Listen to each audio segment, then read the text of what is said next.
Xin kính chào quý vị, tôi tên là Nguyễn Thành Tâm từ trường Advanced Beauty College ở tại Garden Grove. Hôm nay mình trình bày với đề tài mới trong chương trình Tài Chánh. Cảm ơn quý vị đã theo dõi chương trình Money Smart. Rất vui. Hôm nay mình có Tâm rất là vinh dự có chị Ngọc Tịnh cũng như là một người special guest của Tâm và chị Ngọc Tịnh hôm nay. Thì hôm nay có một người special guest từ Sở Cảnh sát Garden Grove. Hiện nay Tâm cũng rất là vinh dự được ngồi trong một cái council gọi là Garden Grove Police Department Chiefs Advisory Council, là trong một cái hội đồng tự cố vấn cho ông cảnh sát trưởng, ông Tom DeRay, và đã làm việc trong 2 năm qua. Và hôm nay ông đã cử một người detective tên là Adam Nikolic và từ Garden Grove Police Department. Xin chào anh Adam. Hello Adam, welcome to the program. Thank you guys. Thank you for having me. Really appreciate it. Really happy to be here and happy to answer whatever you guys have for me. Well, thank you. Kính thưa quý vị, hôm nay chương trình đặc biệt của chúng tôi nói về cái vấn đề ăn cắp lý lịch. Cái chuyện ăn cắp lý lịch rất là lớn hiện tại bây giờ.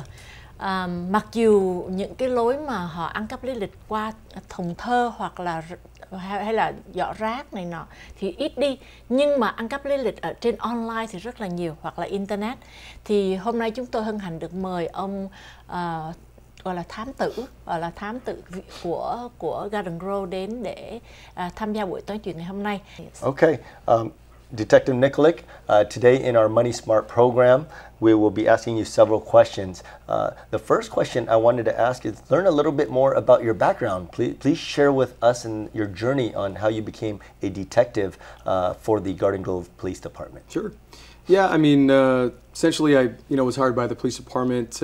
Originally started in 2013, so I started a little bit later. I was in my early 30s when I started, but yeah, no, you start kind of from patrol, and then you work your way on, and then you put in for a detective spot. And detectives is always something that I wanted to do, and fortunately, I was able to become one. And honestly, it's been great, and I'm really happy to serve Garden Grove.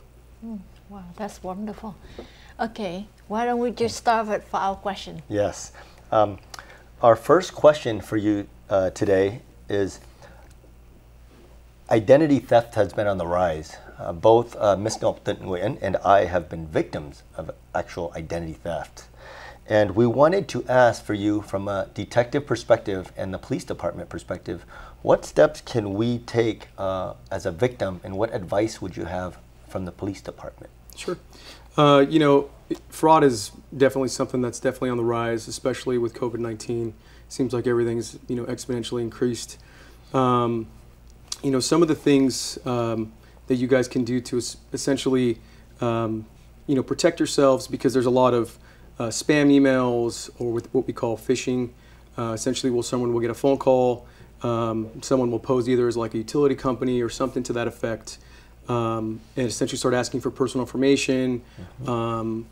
And one of the things that we really kind of get into in terms of, you mentioned protecting yourself, wireless passwords for your internet, that type of thing. Use secure websites. I know a lot of times Google Chrome could be something that could be utilized, especially trusted websites or social media platforms. Be careful of that type of stuff, because if you don't have a strong type of password, or these criminals essentially will kind of hack into that. One other thing too is updating the software on your computer. That's important as well. I know sometimes people will see updates and that type of thing. Make sure they're updated and up to specs. Also, to check your mail daily. That's important too, because a lot of crimes originally will start from a criminal going over to a mailbox, start checking mailboxes, or even pry into mailboxes, and then that's kind of how the process will start for them. From a simple piece of mail, they then start getting more and more and more information. So those are some of the things that we've encountered, especially in the police reports that we've read and the victims that we've helped.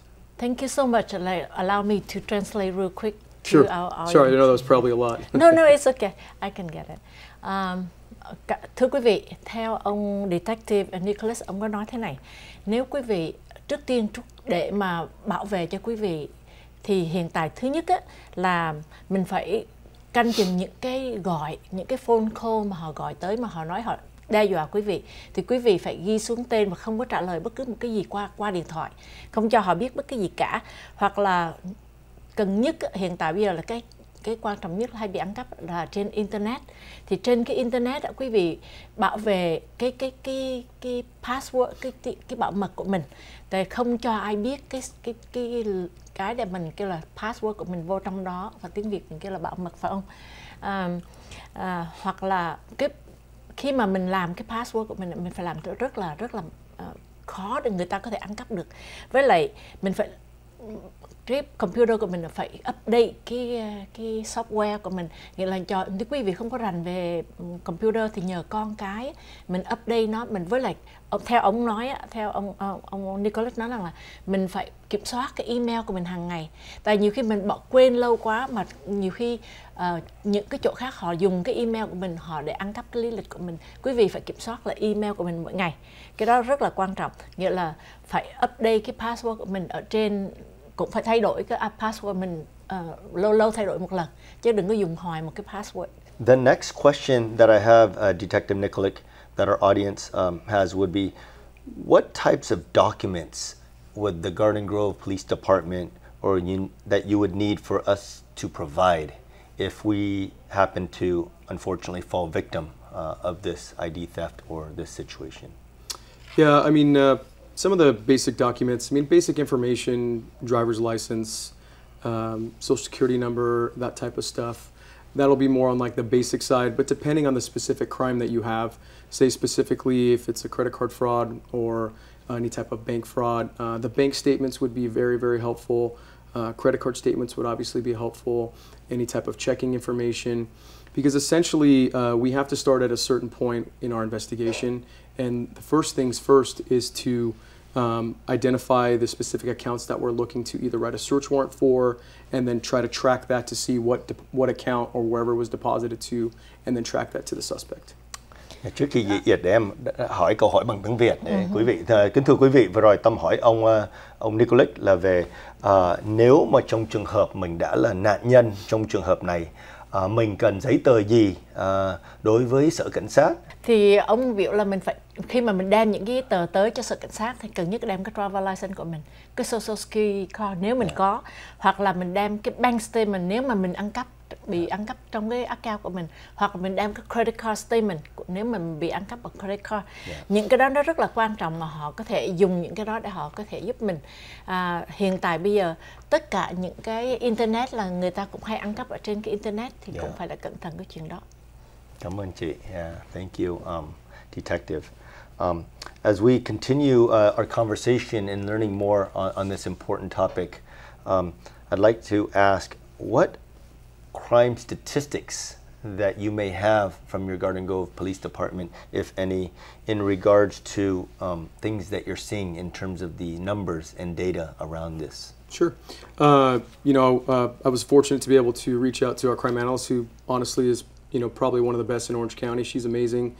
And just wanted to kind of break down some of the things that we have involving fraud-related crimes. It looks like, doing kind of a poll over the last 4 years, it looks like we average about 1,200 fraud-related crimes per year. One of the things that really stuck out to me in this past year, for this 6-month mark, the credit card and ATM frauds have doubled the previous 4 years. So, say for instance, like in 2021, we had a total for the entire year of about 28 credit card ATM-related fraud crimes. We are at, as of June 14th, we're already at 55. So it looks like that number is going to exponentially grow even more by the time the end of the year hits.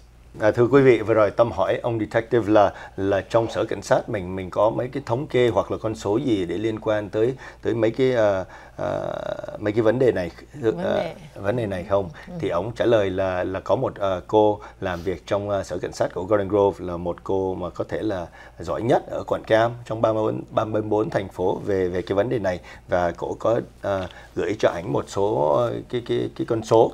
Ông nói về fraud năm ngoái là có trong một năm là có khoảng 12.000 là 1.200 ca, là 1,200, và ông nói là trong đó là có khi ông nhìn tới cái vấn đề mà gọi là credit card hoặc là ATM đó để mình rút tiền ở trong nhà băng đó, thì ông nói cái đó trong năm vừa rồi là cái con số nó tăng gấp đôi hơn 4 năm vừa rồi. Và ông nói mặc dầu hôm nay chỉ là mấy cái tháng 6 của năm 2022 mà đã tăng gấp đôi rồi, thành ra cái con số của credit card cũng như là ATM để rút tiền từ nhà băng đang tăng cường rất là nhanh. Thành ra quý vị sẽ biết để mình phòng hờ cái vấn đề fraud này. Yeah.